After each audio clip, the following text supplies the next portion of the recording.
Friends, welcome back to my channel প্রমাস beauty garden. আজকে তোমাদের সাথে নিয়ে চলে এসেছি একটি শুটের কলকা করার ভিডিও।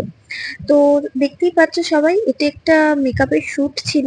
তো সেখানে ব্রাইডাল কলকা করার জন্যই আমি গিয়েছিলাম এবং তোমাদের সাথে শেয়ার করবো বলে ভিডিওটা নিয়ে নিয়েছিলাম।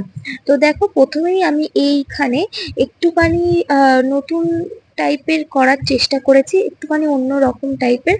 তো প্রথমে আমি কি করেছি, চন্দনের যে কালার, সেই কালার দিয়ে পুরো কলকাটা বেস, যেটা মানে প্রথমটা, পুরো কলকাটাই এই কালার দিয়ে করে নিয়েছি।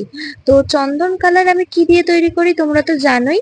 আমি white colour, dark brown colour, আর হচ্ছে একটুখানি রেড কালার, মানে এই তিনটে কালার আমি একসাথে গুলে এই যে কালারটা তোমরা দেখতে পাচ্ছ, সেই কালারটা আমি তৈরি করে থাকি। তোমরাও এইভাবে তৈরি করতে পারো।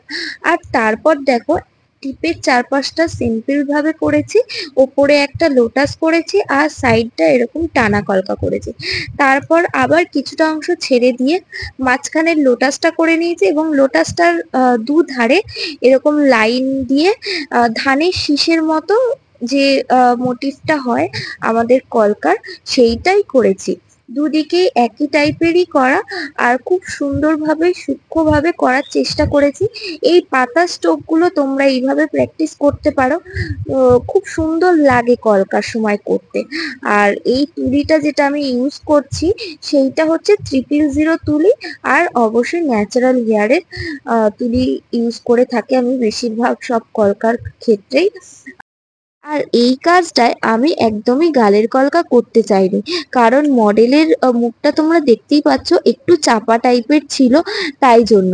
কিন্তু মেকআপ আর্টিস্টের আবার ইচ্ছা ছিল যাতে একটু গালেও করা হয়, তাই জন্য আমি কি করেছিলাম, আলাদাভাবে আর গালের কলকা না করে একদম ফোরহেডের সঙ্গেই টানা নামিয়েছিলাম, যাতে খুব বেশি গালের কলকা করতে না হয়। কারণ মডেলের মুখটা প্রথমেই বললাম একটু চাপা টাইপের। গালের কলকা আমরা কেন করি বলতো?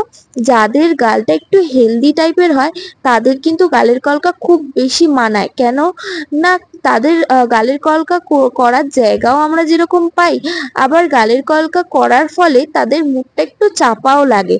মেনলি যেটা কন্ট্রোরের কাজ, সেইটা কলকা করলেও কিন্তু খুব ভালো দেখতে লাগে। সেই জন্যই আমরা গালের কলকাটা করে থাকি। দেখো, কথা বলতে বলতে আমাদের পুরো কলকাটাই হয়ে গেছিল। তো তারপর আমি কি করেছি, এই দেখো, ইয়োলিশ বা চন্দনের যে কাজটা, সেই কাজটা পুরো হয়ে যাওয়ার পর আমি হোয়াইট দিয়ে পুরো কলকাটা আমি হাইলাইট করছি। দেখো, দেখতেই পাচ্ছ, একদম ওপরগুলো পাতা কাজগুলো যেখানগুলো আছে, সেইখানগুলোই কিন্তু আমি হাইলাইট করছি, পাতার একদম ওপর পর্যন্ত, পুরো নিচ পর্যন্ত না। এইভাবে পুরো কলকাটা আমি হোয়াইট কালার দিয়ে হাইলাইট করেছি। তোমরা কিন্তু এই কলকাটা ট্রাই করতে পারো, খুব সুন্দর লাগছেও দেখতে। আর তোমরা আমাকে অবশ্যই জানিও কেমন লাগলো। আর যারা যারা এরকম ভিডিও আরো দেখতে চাও, আমার চ্যানেলটি অবশ্যই সাবস্ক্রাইব করে রেখো। এরকমই ছোট ছোট টিপস আমি আরো নিয়ে আসবো পরবর্তী কলকার ভিডিওগুলো।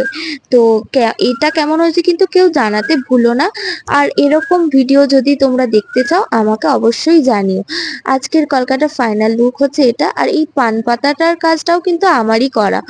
তো এই ভিডিওটা তোমরা আমার চ্যানেলে পেয়ে যাবে। আজকের মতো টাটা, আবার পরবর্তী ভিডিও নিয়ে আমি খুব তাড়াতাড়ি চলে আসবো।